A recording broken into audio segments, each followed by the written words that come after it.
everybody. Welcome to the House of Common Sense. I'm doing this video today for the new drivers just getting out here on the road. I've been doing it for 30 plus years. Had good days and bad days. I want to talk about fueling today. That's the subject, fueling. You're going to have to fuel your truck. And let's say you're supposed to log 15 minutes for fueling. Well, folks, let me tell you something. Right? Let me tell you something about that.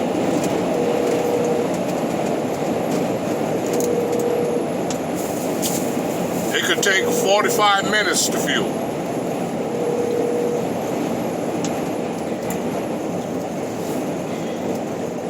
It could take 45 minutes to fuel.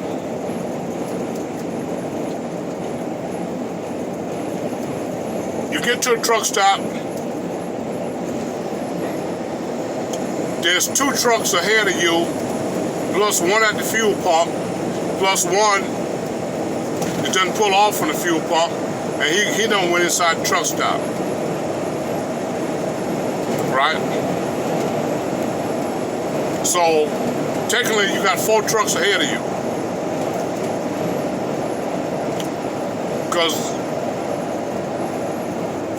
the driver that's at the pump, getting ready to pump or pumping, he might get through pumping before the driver in front of him who just got through fueling and might be still in the truck stop. You got a bunch of inconsiderate drivers out here nowadays.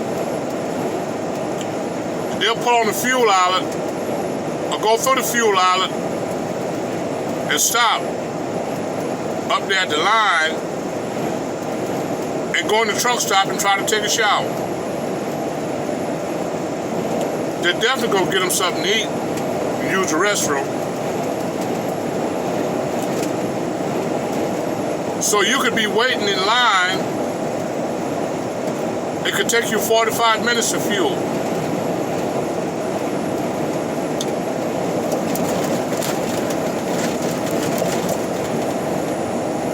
Now, once you get to the fuel island, and you're ready to fuel, you got to put your information in. All right? But sometimes them card readers don't work right.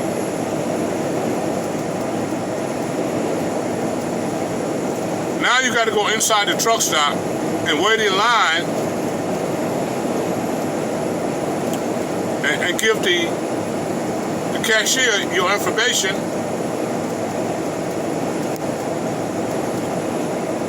before you can fuel.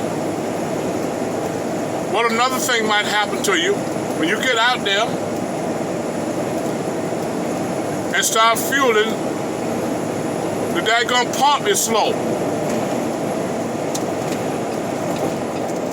The pump is pumping slow. And you got to fill up both tanks. A number of issues could happen when you're getting ready to fuel. It could take you 30 to 45 minutes to fuel, depending on the truck stop and how busy it is.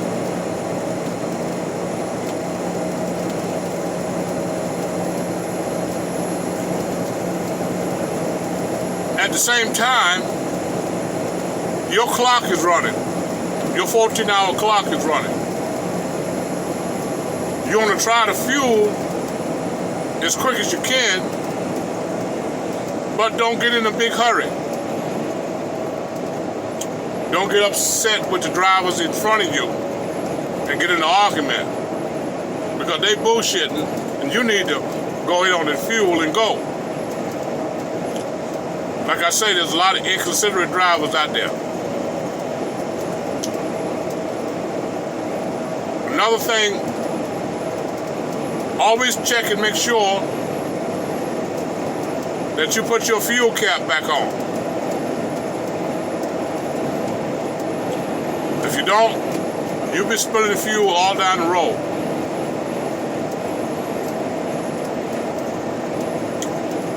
Check and make sure, double check, and make sure that your fuel cap is on. Now, depending on what company you work for, they might require you to have a fuel receipt. So that means after you get through fueling, you got to go inside the truck stop and get the fuel receipt. Some companies don't require you to have a fuel receipt because if they're on comp data, they get a report of all the fuel that their truck used for that particular month, that particular quarter, that particular year. So they don't need a fuel receipt. Some companies, they want you to have a fuel receipt. Now, if you own E-Log, once that truck is stopped for about 5 minutes, it automatically gonna put you on duty, not driving. And you have to log your fuel stop. All right? You don't have to show but 15 minutes. But, like I say before, it could take a whole lot longer than 15 minutes to fuel. Now, pre-trip inspection and post-trip inspection, they say it should take 15 minutes. No. A thorough pre-trip inspection take longer than 15 minutes. A thorough post-trip inspection takes longer than 15 minutes. Now, if you're pulling the same trailer every day and you're driving the same tractor every day, all right, the time could be shorter. But if you're having to drop and hook,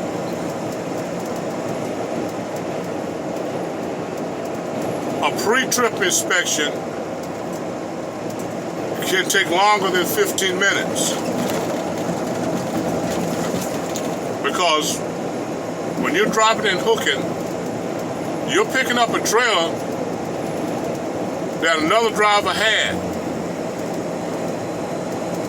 A lot of times, the driver will drop a trailer on the drop yard with a flat tire. He don't want to take time to fix it. So he put it off on the next man to get that trailer.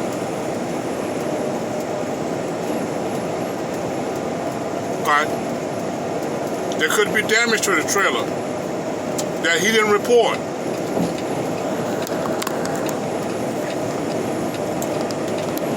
Okay? So it could take a whole lot longer than 15 minutes, especially if you're dropping and hooking.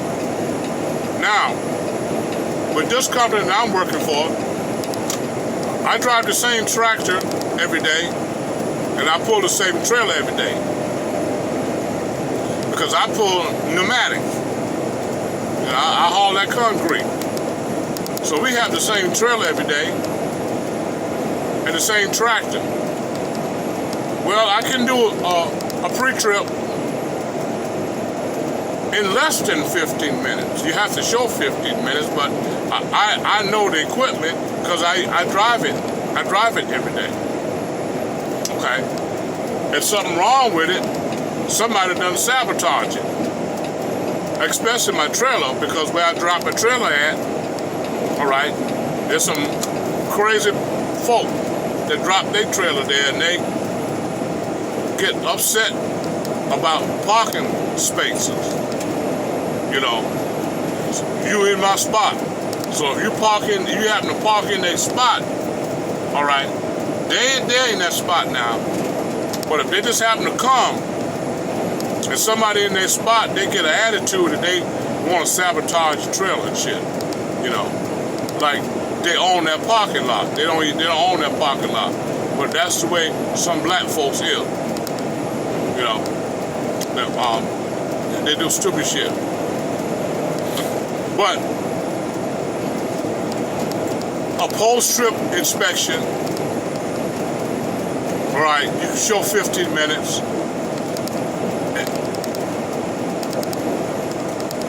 If you got the same trailer every day, all right, it can be shorter than 15 minutes, but you have to show 15 minutes. If you're dropping that trailer and picking up another trailer, you have to do a post-trip and a pre-trip. If you've been putting that trailer for 2 or 3 days, you know exactly what's wrong with it. Point blank. But the trailer that you're picking up is where you have to do a thorough inspection, because somebody else been putting that trailer that might not report it damages or mechanical problems on that trailer.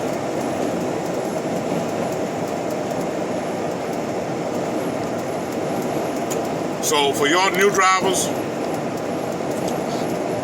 take your time. Don't feel bad if you can't do it as fast as the other. As you know, the old drivers, you know, it's a live and learn thing. Backing. All right, don't be ashamed to pull up and get out and look. It make no difference how many times that you might have to pull up. The main thing about backing for y'all new drivers out here is setting yourself up for the spot that you need to back into. All right, it's a setup. If you set yourself up right, properly, you won't have to fight to get in that spot. You won't have a hard time getting in that spot. But you have to set yourself up. All right. Don't back on the blind side if you can help it. All right. Don't back. Never back on the blind side if you can help it. Unless you got somebody out there. All right. Unless you got a spotter that you can see in that mirror. All right. If you do have to back on the blind side, get out and look and be able to judge your distance as to how close you might be to another truck.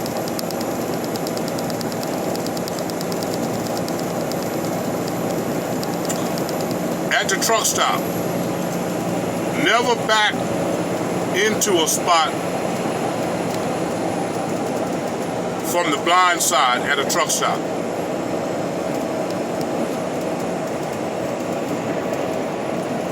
It's best to pull into a spot rather than trying to back into a spot. You've been driving 10 hours, you're tired, right? And you're trying to get a park at the truck stop. It's a hard part to get into. You got to be real careful. And don't you tear up something. If you can find a hole that you can just pull into, or if you can find a hole that you can set yourself up and back straight into. But as far as trying to jackknife it into a hole, and especially at night,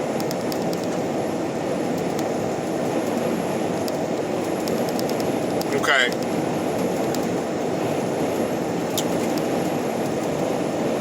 You could do some damage to somebody else's truck and your trailer.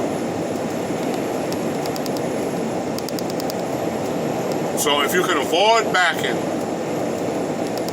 don't back. If you can find a place to pull in, find a spot where you can just park to the side. I always try to avoid backing. All right.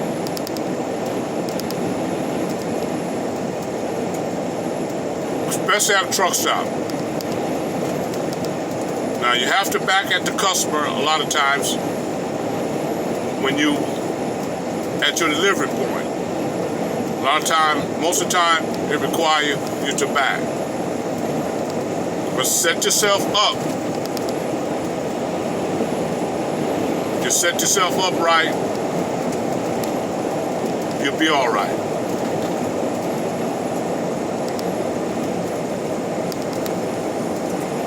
When you're out here on the road,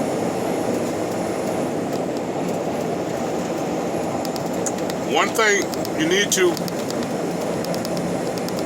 understand, your following distance.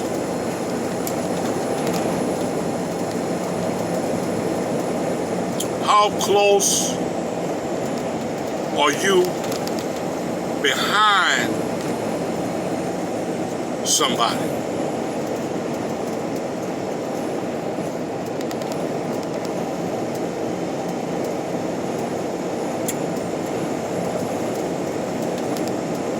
And changing lanes.